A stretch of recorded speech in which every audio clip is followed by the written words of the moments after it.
মিনাখার বিধায়িকা ও তার স্বামীকে কালিমালিপ্ত করার চেষ্টা মাঝের পাড়ার ঘোষ পরিবারের।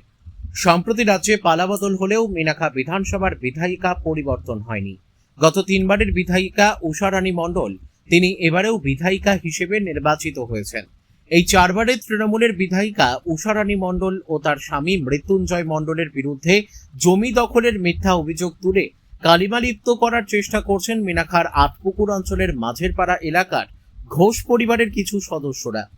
এই ঘোষ পরিবারের সদস্যদের জমি তৎকালীন বামফ্রন্ট সরকারের আমলে খাস হয়ে যায়, কোথাও আবার বর্গা হয়ে যায়। সেই খাস জমি সাধারণ মানুষদের মধ্যে বন্টন করে দিয়েছিলেন বাম আমলের নেতা মন্ত্রীরা।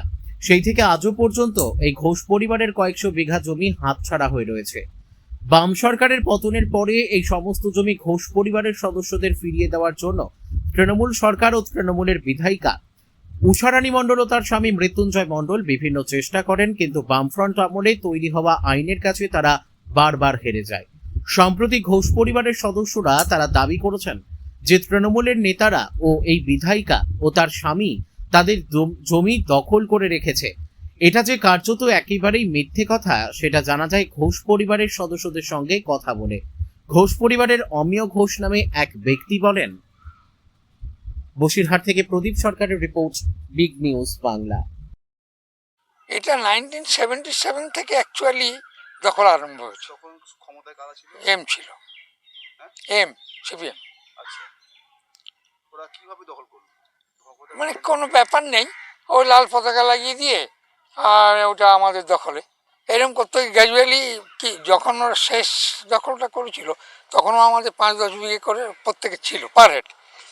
এমন একটা সময় আমরা জ্যোতিবাবুর কাছে গেছিলাম, তখন ফিরোজ দাসমুন্সি বেঁচে, ফিরে আসার পরে ওই যে মিনিমামটুকু সেটুকুও চলে গেল।